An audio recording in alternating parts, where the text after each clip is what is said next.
Hello everyone and welcome back to Kentucky Garden Gal. I am Nancy and I think I'm in a place of the house that you've never seen me before and you may be wondering why, and it's very simple.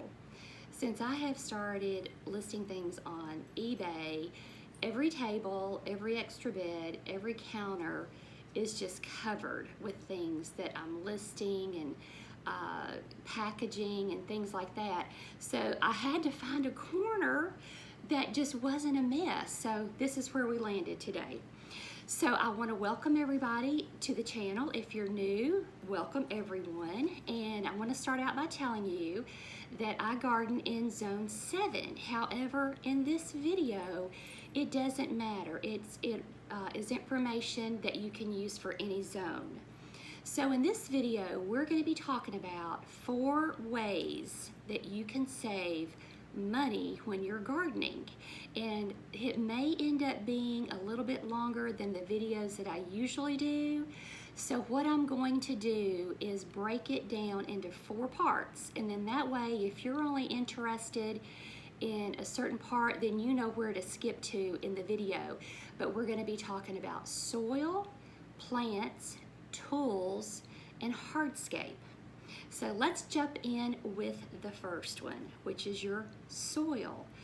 In my opinion, the soil that you have your plants in, and it doesn't matter if it is a container, if it's a raised bed, if it's in ground, wherever you have your plants, you want to give them the best home possible with the best soil. Now, with that being said, depending on what you're doing, how much you're gardening, if you have a couple of house plants, then that may not be an issue for you. But if you are doing larger projects, like maybe you want to put in raised beds or you want to plan a new landscaping project, then it really is important. So let me tell you some ways that you can save money by these practices with your soil. So the number one way is to use compost. Now, if you're container gardening, if it's just a small pot, you would just need a tiny amount. But if you are doing raised beds or you're doing a large garden or a large landscaping project, buying your compost in bulk, which is by the scoop, and then we're going to talk about buying it in the bags, that is your best way to go. Now, keep in mind that when it comes to using compost in your garden, you do kind of have to know a little bit about it so you don't get yourself in trouble. But once you figure it out, it's a game changer. It is a complete game changer for your garden.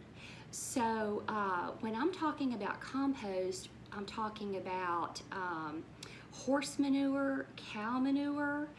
I have bunnies just so I can harvest their manure because that's a cold manure and I can use it directly on my plants. I have chickens and I also collect their manure. That is a hot compost. So when I'm using that, I make sure that I put it in an area, in a bed that is going to sit for a while. And for a while, I usually feel safe after 6 to 9 months. Now mine is mixed with a lot of straw, so all that breaks down, it all becomes good organic matter. And also worms, like if you are raising worms, the tea from your worms, that is wonderful to put on your plants. It's just, it's very organic and it's very rich. So that would be my first tip, is that you try to find a place, if you are doing a large project where you can buy it by the scoop. If you are planning to go to the big box stores and buy it in bags, I would definitely recommend that you buy it off season. And that's usually what I do. The end of the year, if I know that if I'm low maybe on something, I'll go and buy all of my stuff on clearance, and you know, you can store that as long as you need to. Now, I don't want to scare anybody. I don't want to inject any fear, but I want you to be knowledgeable that from what I have read, the way we are getting the hammerhead worms into our area is through the bag soil. So that's just something to be aware of, you know, and maybe buying your bag soil on clearance and letting it sit. I mean, even if you use it, then you would see anything that's kind of in your soil and you could remove it. You know, 9 times out of 10, everything's going to be fine. But just in case you happen to come across something that is a little concerning, maybe you have a reference of what it is. So I have been working on a resource for our community, and I have my fingers crossed that everything's going to work out. It's going to benefit the farm owner, it's going to benefit the gardeners, and maybe this is something that you could look for in your area. So what I did, I have a friend that has a lot of horses, and I've been talking to her about her compost, and you know, I'm like, oh, you've got some good compost there, you've got some good compost there, and it's just piles and piles and piles everywhere. So I finally got in touch with her this week, and I said, I'm serious about this compost. I said, would you be willing to sell your compost by the scoop? Do you have a piece of equipment that can load it onto a truck or a trailer? And she got back with me and she said yes. She said, you know, I think I can do that. I think that would work out fine. So we settled on a price of $50 a scoop. So then I wanted to take it a step further. Not everybody has access to a truck or a trailer and can buy your compost or topsoil by the scoop. Now sometimes you can have it delivered. I have a lot of mulch delivered, and you know, I don't have a choice. I just have to pay the delivery fee, and I'm just happy to get it. So what I suggested to my friend is that she take the old feed bags that the horses feed comes in, and she takes a 5-gallon bucket, cuts the bottom off, puts it over the feed bag, and fills that feed bag up with her compost and sells it to the area gardeners for $15. So she has agreed to do that. I am so excited. So she has given me permission to give you, I'm going to give you her first name, and I'm going to give you her phone number. Her first name is Langston, Langstone. Her phone number is 270-586-1320. I'll put this up on the screen for you, but if you are in the South Central Kentucky area, she is located off of exit 6, a couple miles off of the interstate I-65. So if you're anywhere in this area and you think that is something that you might be interested in, either by the scoop or buying the bags, would you go ahead and give her a call and reserve yours? That way you don't have to prepay. She just needs an idea of what to expect. And I have fingers crossed that this is something that we can take to other areas, that you know, other farmers will think about this and they would be willing, you know, especially selling the compost by the bag, because everybody can, you know, if you can fit a 40-pound bag of dog food in your car, then you can fit a 40-pound bag of compost. And I can tell you, that is just the best thing that you could ever do for your gardening experience. So let's move on to the second, which is our plants. Now, when you're buying your plants, and let me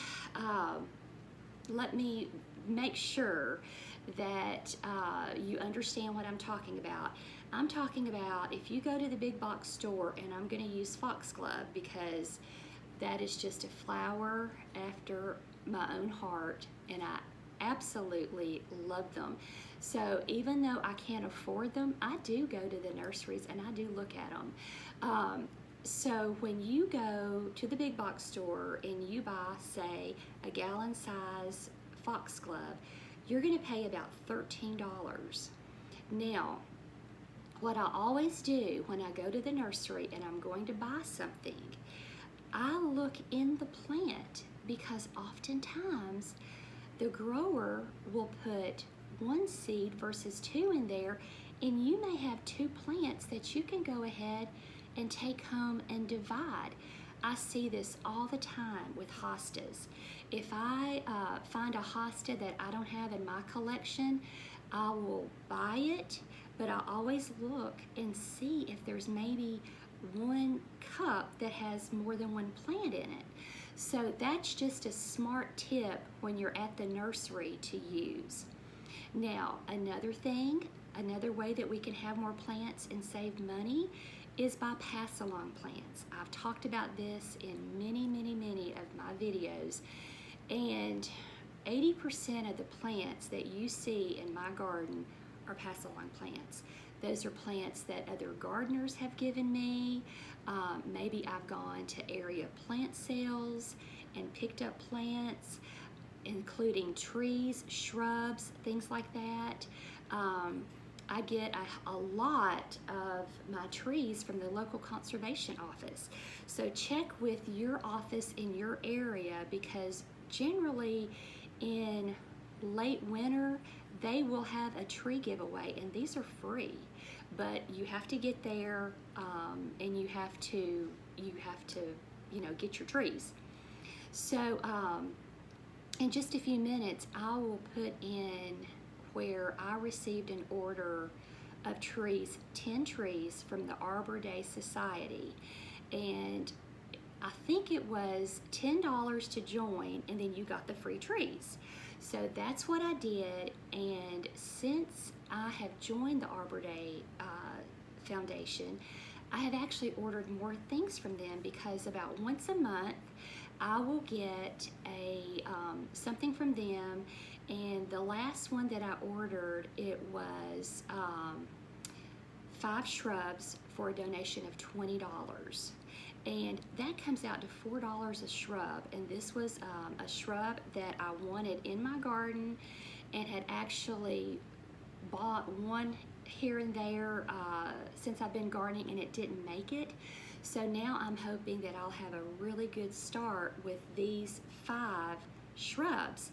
And the good thing about the Arbor Day Society Foundation is that if for some reason your trees or shrubs or plants don't make it, they do guarantee them. You can contact them and they will ship you out another, replacement trees. So let's go ahead and watch that video. Right now I want to show you how they came and how I planted them. So let's take a look at that. Hello everyone, and welcome back to Kentucky Garden Gal. I am Nancy. I am coming to you from South Central Kentucky, which is a Zone 7. And in this video, we are going to talk about some ways that you can save money when you're gardening. Now, gardening can become a very expensive habit depending on what you're trying to do. But if there's anybody that has figured out how to do it frugally, I have to say it would be me, because if you've been following my channel, you know I don't like to pay retail for anything I don't have to. And if there's a way to have more for less, I'm gonna figure that out. So one of the things that I want to talk about is what just came in the mail today. This is from the Arbor Day Society. And the Arbor Day Society, they are trying to replant trees. So I think it is $10 to join. It's been a minute since I joined, but if I'm not mistaken, it's $10 to join, and then you get to pick out 10 free trees. So this is how they came. I've been out doing some work in the garden and saw these on the front porch. So this is a great time to show you what you can get and what to expect. Okay, so please read, and this is the tree planting guide. So if you will notice, these plants are bare root, and I can remember when I first started gardening and I had ordered some plants from a nursery and they came bare root, my first thought was, why in the world did they send me dead sticks? You know, that's what it looked like to me. But this is what is considered bare root. Now, like I said, it's been a while since I ordered these, but this is how they look. It is January. It's probably about 40 degrees outside. And what I am going to do with these is take them around. I have a container, a deep container with soil, and look at that. That's already trying to bud out. Do you see that? So these are all healthy and perfectly alive. I just wish I remember what I had ordered. But there's 10 free trees here. So what I am going to do is take these around. I have, look at this. Look how healthy that is. That looks good. So I'm going to take these around and I am going to make a temporary home for them. Now, you can, if you live where you can dig up any amount of soil, I call this hilling it in. I'm not sure that's the professional name for it, but that's what I call it. So, but you can just make like a little hole in your soil, and just so you get these roots in the soil, they should be good, because these are all should be acclimated to my zone, and they should just continue to grow. I got these, I think I'll have to look back and see what I ordered. I got most of these to take to the farm, so I'm gonna grow them on for a year anyways. But yeah, one of the ways that you can save money is by joining the Arbor Day Society. Now, once you do this, they are constantly sending you deals. I ordered some tulips.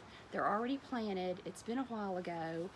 It might have been the end of October, but it was like really inexpensive, like 20 bulbs for $10, something like that. So I ordered those, and you can go into their to their website, and as an Arbor Day member, you get the member price. So it's really a good place to buy your trees from, and they guarantee these. If these happen not to live, then you just contact them and say, hey, you know, this tree didn't make it, and I think it's within a year, it could even be 2, but they will replace it. So I'm going to go and get these tucked in to some soil to live this winter, and probably I probably won't plant these even in 2024. I may even wait till 2025, but let's go get these where they're happy. It took me all of about 5 minutes, but this is where I planted these. This is one of those, they used to be $5. I don't know how much they are, and I have had them for about 10 years. They're getting a little brittle because they're breaking, but as you can see, they work just fine. I'll have to look and see if I can find some more for the ones that are getting brittle, but I planted every one of those trees right in here. I just used, of course I had on a pair of gloves, but I just used my hands, and look at these trees over here. These are white birches, and I think I have 4 left of those, they do fine when you do it like this. Those will absolutely do fine. And I'll just make sure if we're not getting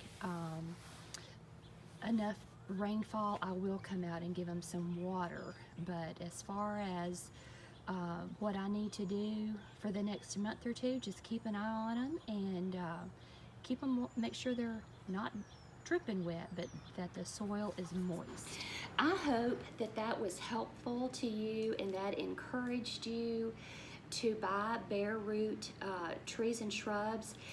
They're just a little bit smaller, but you know, you get good compost in your garden and you water properly, and those things are just going to take off. So another way that we can save money with our plants is by growing our plants from seeds.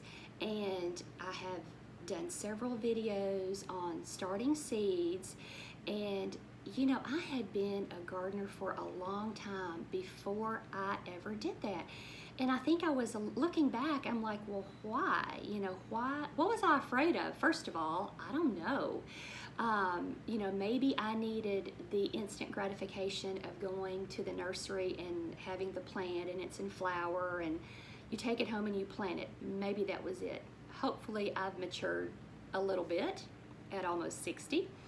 But yeah, try your hand at growing your plants from seeds, and right now is the perfect time. If you have a milk jug, fill that milk jug with soil, put you some holes in the bottom, cut the middle off, put you some seeds in there, water it in good, write on it what it is, tie it, tape it back up, take your top off, and go outside and set it. I like to set mine against a south-facing building. They just seem to draw the heat from that, but you want to make sure that they're not under an eave and that they are able to get water.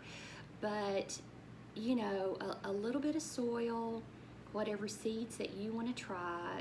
I think you could probably do one jug under $5, and that would let you know if you want to try to grow seeds. I mean, it doesn't hurt anything, and it's always wonderful when you learn something new. Now, for our area, it's a little bit too early to be starting seeds and seed trays. I usually wait till about the end of January to do that, and we are expecting just this horrible weather next week. So I have a heater in my greenhouse. I'm trying to keep my ferns alive. I have some different plants in there that I hope to overwinter. And so yeah, we'll just have to see how they get through the next week. But another way that you can have more plants is through propagation. And I have done many videos on plant propagation. And one of the easiest things that I do, my windowsill is always full of plants that I'm propagating in water. If I have something that falls off or breaks, generally I stick it in water and see if it'll root. And you know, sometimes you have success, sometimes you don't, but that's how you learn. So once you have figured out different ways to save money by either getting pass-along plants, dividing your plants, planting from seed, using propagation methods, then when you have this bounty, what are you going to do with it? And this is something that I want to tell you all about that just kind of came through as a fluke, but I think this might be a good place to mention this. So last week, I have a Facebook garden page. It's called Kentucky Garden Gal. Thank you for those who follow. And I was looking at Pinterest and I came across this photo of a pantry. It would be like a cellar or in the basement, and she just had her canned goods. She had potatoes, she had squashes, she had onions, she had garlic.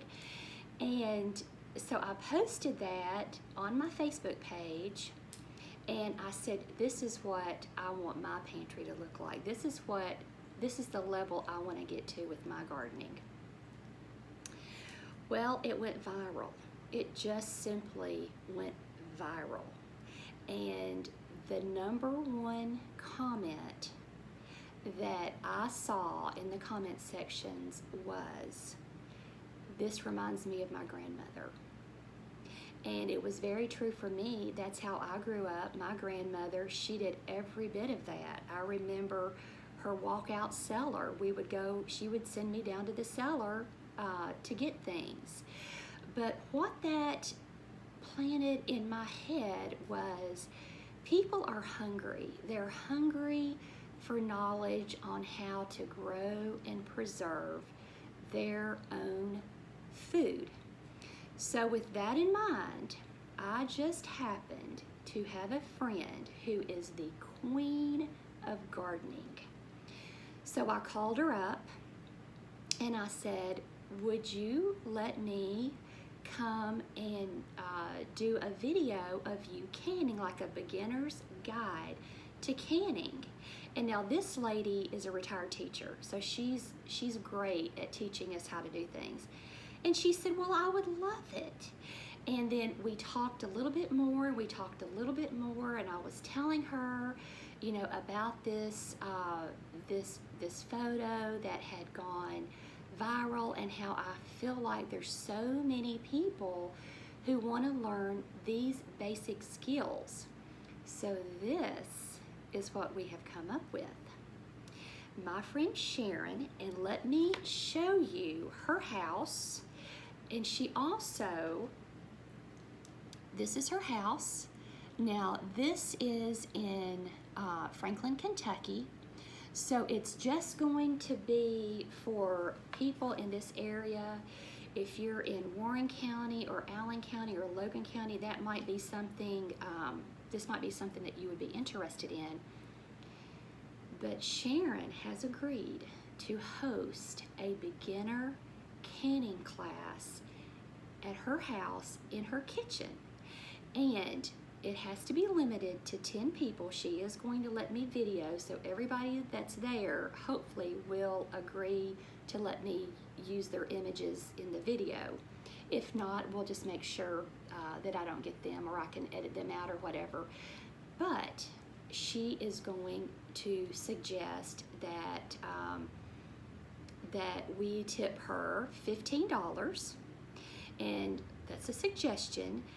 But you will take home a jar of something. I don't know, she doesn't know what it's going to be yet, but you will take home a jar of something that you have canned.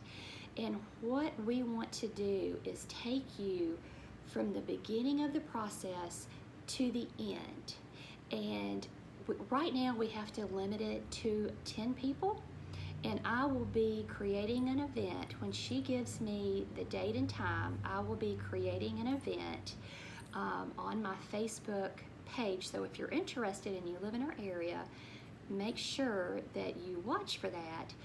But I, again, am hoping this is something that you could start in your community. #1, if you are a canner, consider having a class.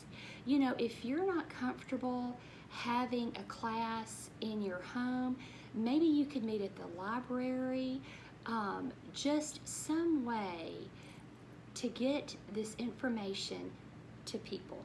That's what I think that we need to start doing, is we need to encourage people to grow their own food, to become gardeners.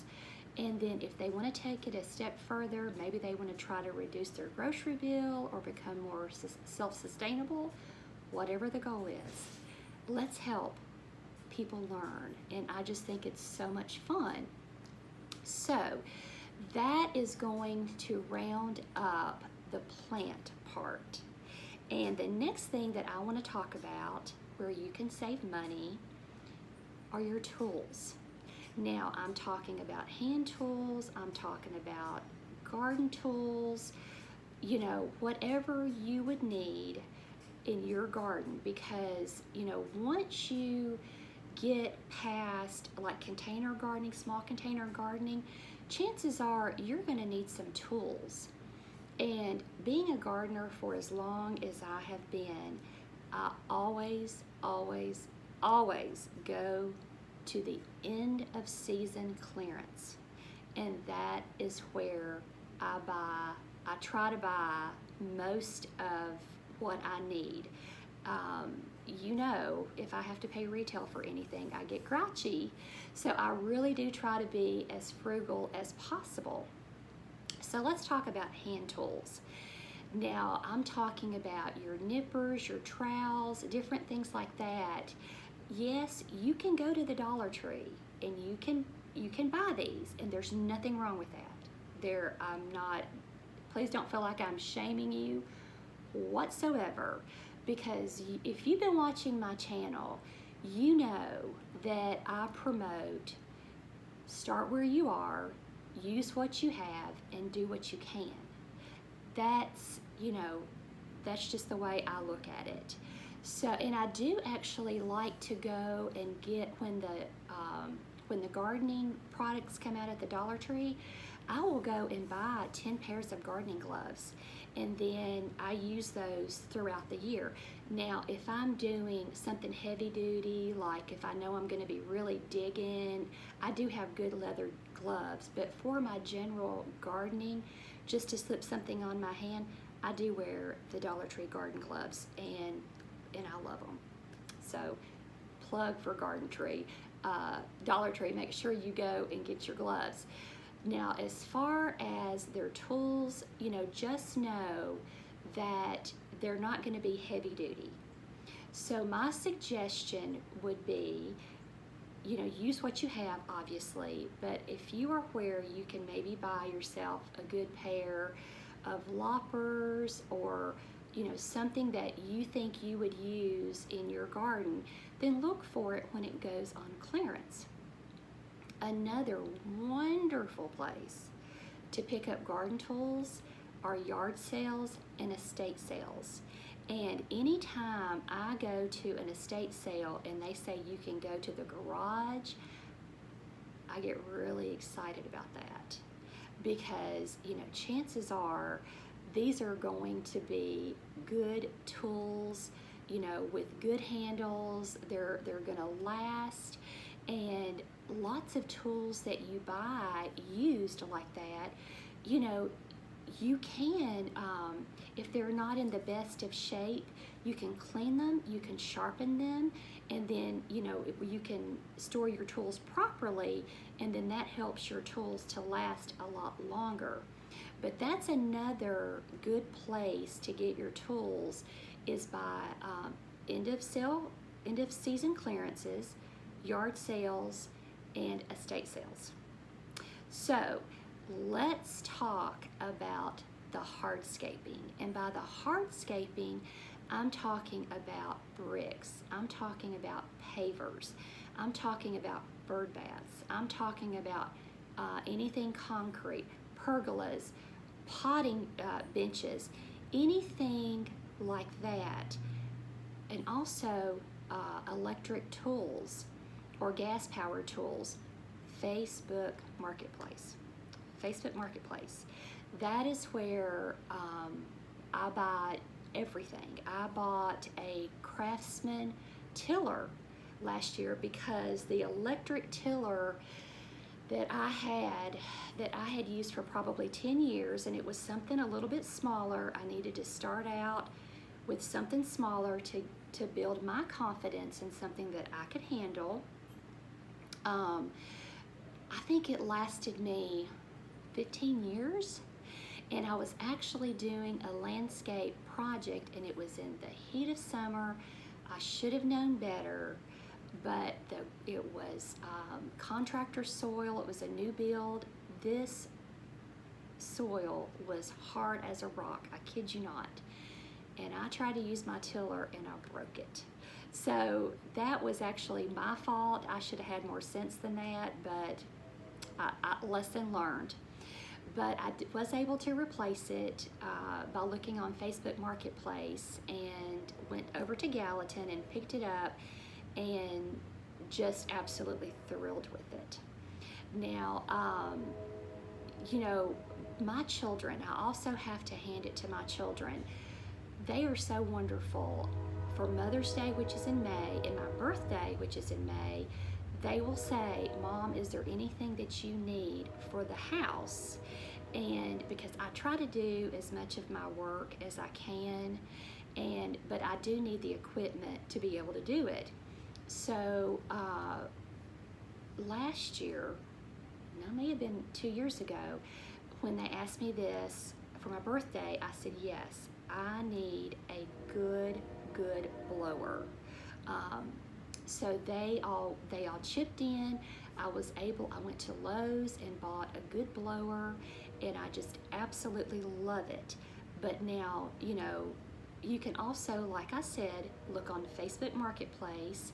And the only thing about Facebook Marketplace is that when you find something, it is super important that you grab it, because they go quick. Like if you see something and you think you want it, I would message the seller right then, and then try to go and look at it. I've bought, well, you followed me, I have bought, gosh, last year I bought a big umbrella off of Facebook Marketplace. I bought the Craftsman tiller, just, you know, just lots of things that I have purchased off of Facebook Marketplace. So that is how I save money in my hardscape. You know, if you have the budget to go and buy things brand new, or maybe you've gotten a gift certificate, or, you know, you've saved up for it, that's wonderful. But if you don't let it stop you from doing what you want to do. And you know, you can always upgrade.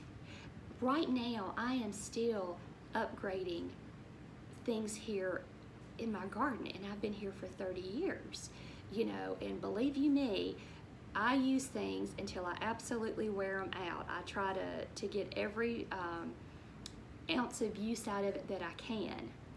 So those are my suggestions of how to save money in 4 areas of your gardening: how to be frugal, how to get more projects done, maybe how to get started. But I hope that you have enjoyed this video. If you have and you're not subscribed, please consider subscribing. If you like it, give it a like, and if you really like it, leave a comment. I love to read the comments, and I try to respond back to every one of them. So I love to read the comments in the comment section. But I hope that this video has been helpful to you, and I hope that you are excited about this gardening season. Thanks for watching, and I'll see you all in the next video.